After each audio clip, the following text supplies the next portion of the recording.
I don't know about you, but I've lost count of how many times I started a new diet or savings plan to go on that trip I've been dreaming about for years. It always starts out great, but it never seems to last.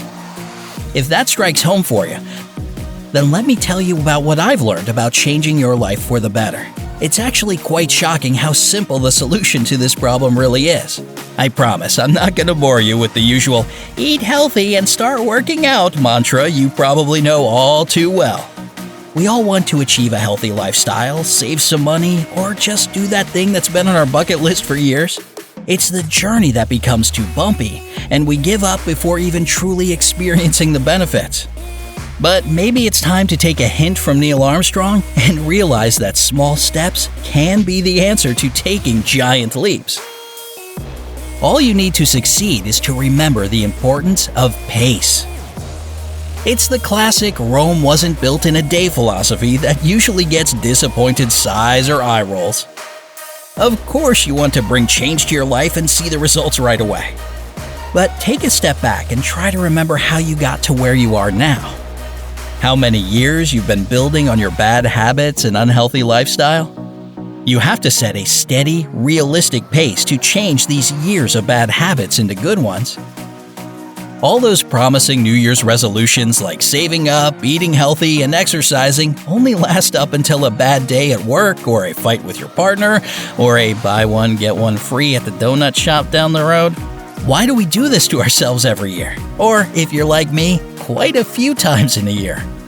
At a certain point, you just start realizing that you're setting yourself up for failure, and no one likes failing. So instead of trying again, we make excuses. I don't have time. I can't afford it. It just wasn't meant to be.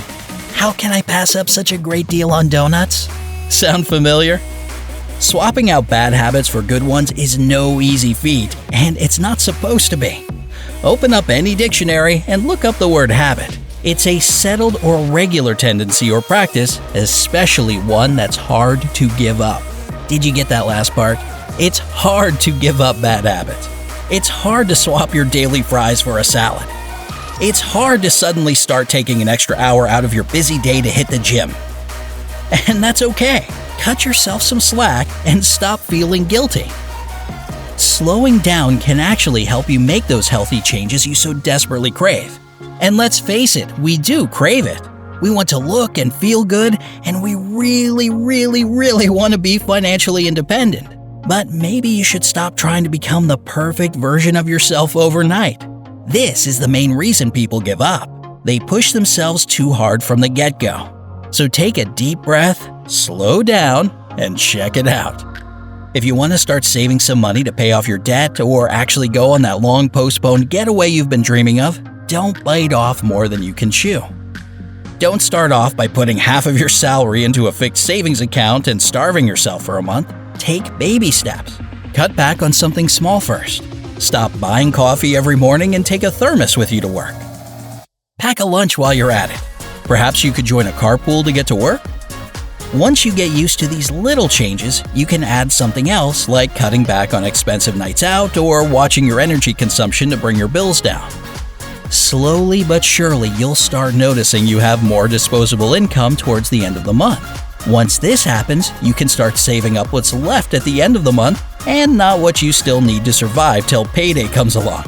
I know this means that dream vacation will have to be postponed again, but once you get into the habit of really saving every month and pacing yourself with these small adjustments that turn into big lifestyle changes, you might even get to go on awesome vacations on a regular basis without stressing about the budgets at all. The same goes for exercise. You tell yourself that going to the gym 3 times a week is a good start, but that's just not true. It may seem like 3 days of a whole 7-day week is a small change, but for someone who hasn't exercised for months or perhaps even years, it's pretty drastic. At first, you might feel good about pushing yourself to keep up with this fast pace and you can go strong for a week or two, but chances are you'll burn out before long and that determination will fade. You'll start skipping your workouts more often for any reason that seems slightly understandable in your own mind, like a fight with your mom or your boss overloading you at work.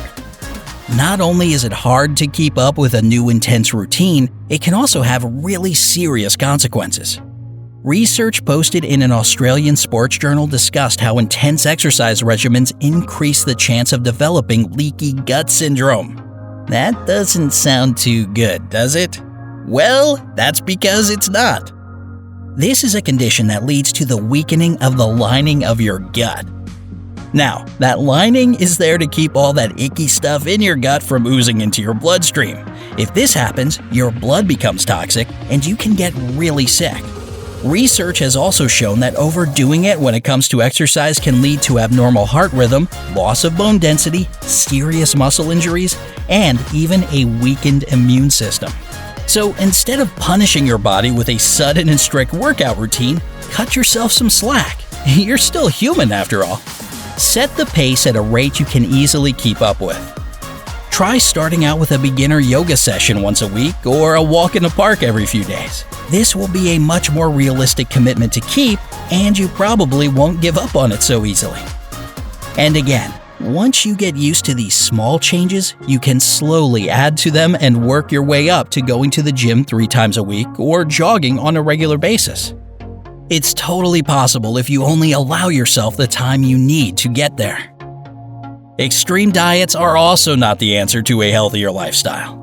If you suddenly deprive your body of the food it's been used to for so long, your brain will trigger survival mechanisms.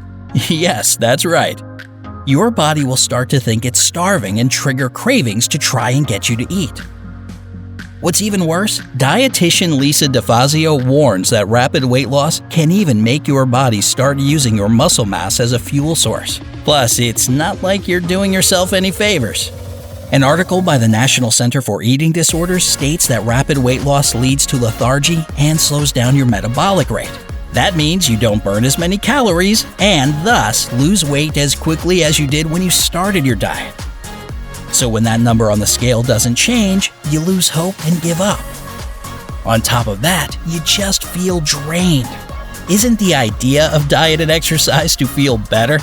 That same article states that to lose weight in a healthy and consistent way, you have to do it gradually.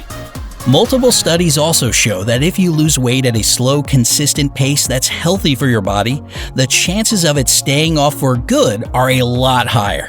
This is thanks to the fact that the weight loss has become a lifestyle instead of a sudden, drastic change. Yet another reason to do it slow and steady once, rather than having to keep trying and disappointing yourself if you don't reach your unrealistic goals. So, I'll say it again. Pace yourself. You're not invincible. Your body needs to learn to cope with major changes, or it will fight back. One more tip before you start this slow yet promising new journey. Start by only changing one thing at a time. What I mean by that is, don't start with a new diet and workout plan at the same time. If you want to change your entire lifestyle, it's better to start with one small aspect and allow yourself to get used to each change before introducing the next one. So don't try to make too many changes at once, however small they may be. You'll still get to your destination even if it takes a bit longer. But it will be worth the wait. So what goals do you want to work on slowly but surely? Let me know down in the comments. And if you found this video helpful, then give it a like, share it with your friends, and click that subscribe button to stay on the bright side of life.